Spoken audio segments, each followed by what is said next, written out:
Donc, avant de faire venir sur scène notre prochain intervenant, je vous propose de répondre à une première question sur l'application evals.fr. Voilà. Alors, sur vos infrastructures internes, quelles sont vos priorités? Tout d'abord, rationaliser et virtualiser le stockage, optimiser la performance des réseaux, mettre en œuvre des technologies d'hyperconvergence, on vient d'en parler, et on va bientôt en reparler, où nous n'avons quasiment plus d'infrastructures internes. Ce qui peut arriver avec le cloud public, on ne sait jamais. Ça aussi, on en parlera tout à l'heure.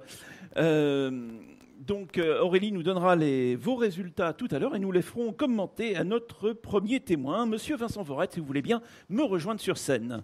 Donc voici le micro. Alors, Monsieur Voret d'abord, bonjour. Bonjour.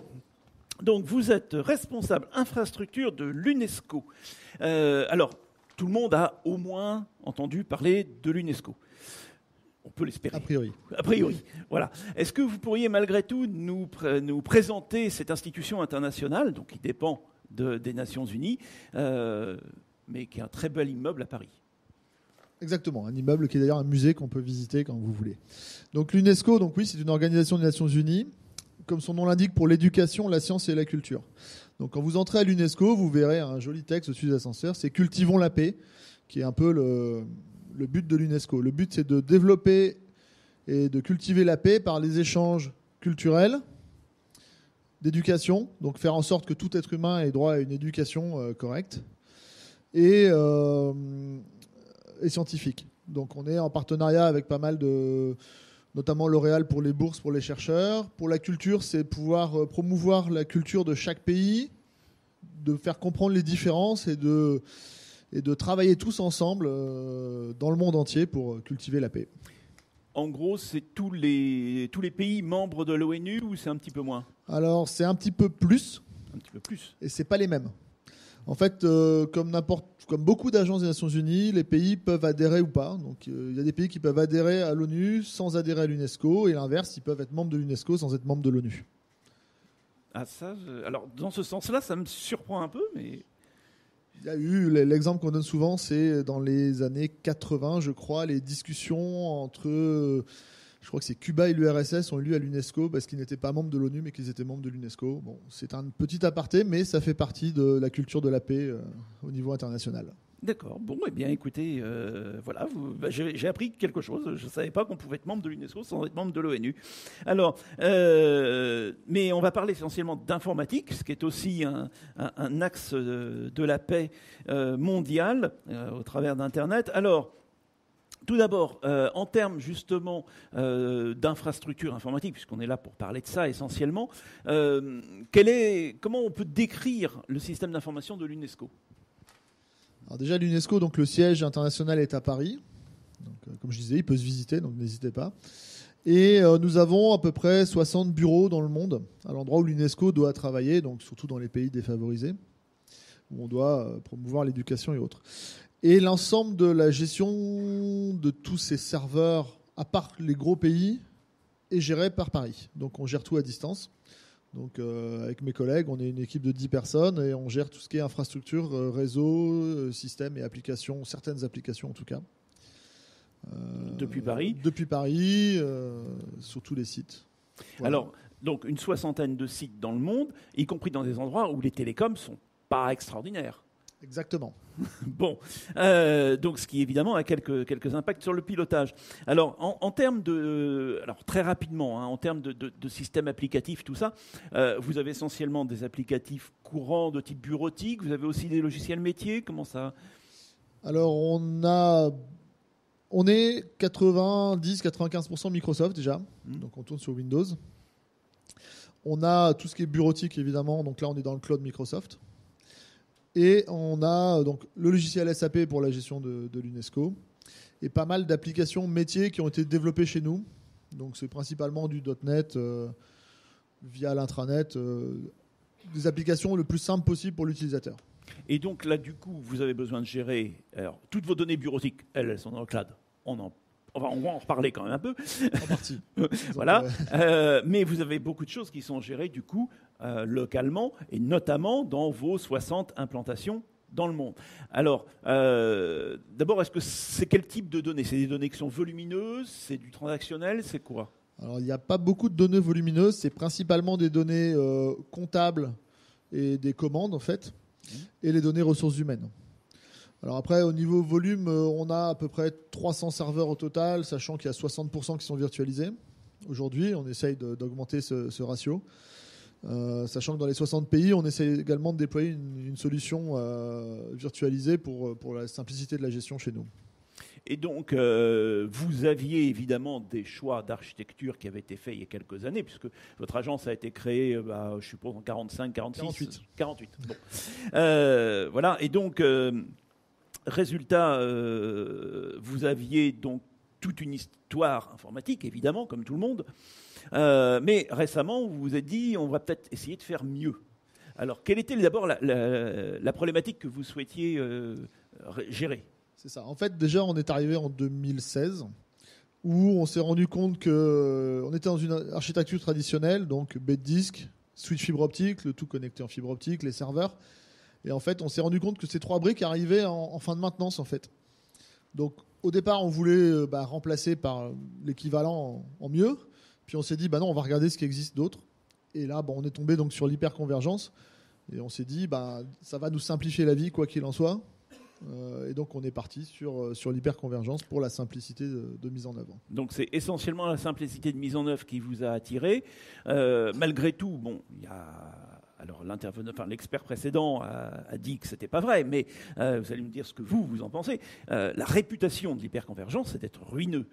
Donc, est-ce que vous avez fait des simulations ? Je présume que oui. Mais qu'est-ce qu'il en est tiré ? En fait, si on devait remplacer la bête disque, l'ensemble du réseau fibre optique, plus les serveurs, on en aurait eu pour beaucoup plus que ce que nous a coûté l'hyperconvergence. Et ensuite, comme le disait HPE juste avant, on a commencé avec quelques blocs, donc quelques serveurs, et on en a rajouté après. Notamment quand on est passé sur Skype for Business, il nous fallait de la puissance pour tout le système de téléphonie. On a juste racheté des nœuds qu'on a intégrés et ça s'est fait de façon naturellement. Ça se déploie tout seul. C'est du plug and play ou quasi, quoi. Voilà. Quasi, on va dire. On plug et après on lance quand même le logiciel pour le mettre à jour, mais ça marche. Et ensuite, c'est vrai, comme je disais tout à l'heure, on est 10 pour s'occuper de tout ça. Il nous fallait quelque chose de simple et vraiment que tout le monde puisse utiliser.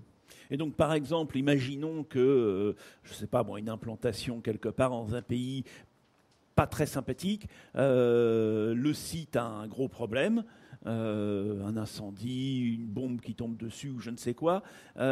Comment vous gérez ce genre d'incident grave à distance ? Alors, à distance, s'il y a une bombe ou un incendie, on a du mal à gérer forcément. Ou même s'il n'y a plus d'essence dans le groupe électrogène. Il ne faut pas croire que ce soit juste les crises qui sont comme ça.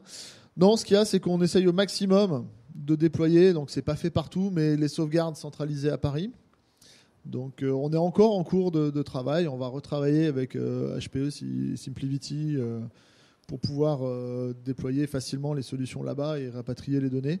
Mais effectivement, le but est de tout centraliser à Paris, ou du moins les sauvegardes et une copie des données et la gestion au maximum de Paris. Et donc, dès que sur place c'est réparé, là, vous pouvez renvoyer les données à partir de votre console à Paris. Oui, on peut déjà maintenant, on a accès à l'ensemble des serveurs qui sont sur place. Donc, le plus souvent, c'est nous, on a des serveurs en supplément à Paris et on peut les envoyer facilement dans les pays. Ça, on a l'infrastructure pour déployer tout ça. Donc, on peut facilement réinstaller même les applications à Paris sur les serveurs qu'on a et les envoyer une petite palette dans un avion, ça va assez vite. Et sur place, ils ont juste à brancher le réseau, l'électricité et ça fonctionne. C'est ce qu'on fait déjà actuellement. C'est-à-dire que quand vous dites simplicité, là, c'est vraiment je branche, quoi. Oui, déjà, je branche chez nous pour déployer et ça se fait quasiment tout seul.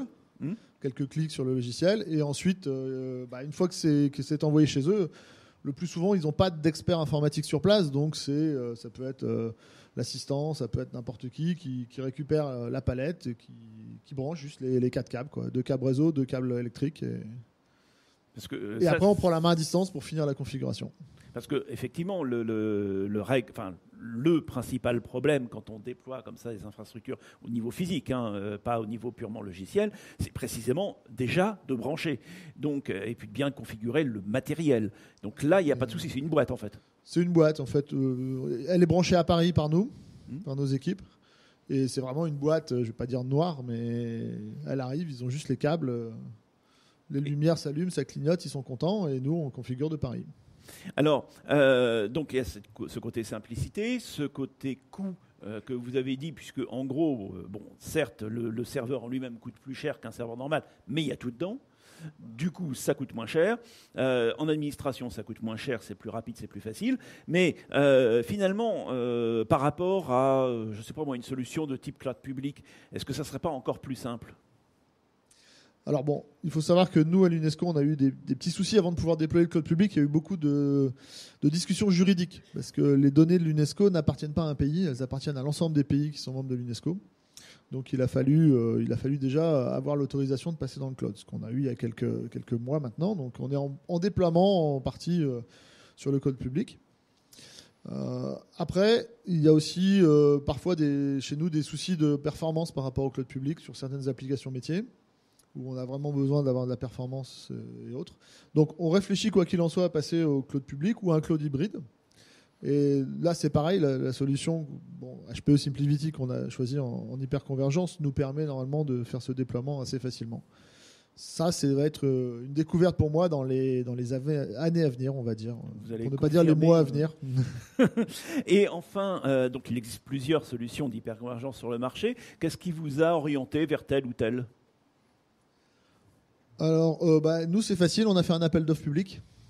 Ça, c'est pas donc, dur. ça, c'est pas compliqué. Derrière, il y avait 2 grands acteurs qui se sont positionnés en tête, qui sont là aujourd'hui, de toute façon. Et voilà. Bon, après, HPE SimplyVT a gagné l'appel d'offres, tout simplement. Sur les pour une question critères, de coût, principalement sur une question de coût, parce que techniquement, il y avait des petites différences, mais qui n'étaient pas forcément majeures. Mais voilà, et puis aujourd'hui, en tout cas, nous ne regrettons pas notre choix. Parfait. Ça fonctionne très bien.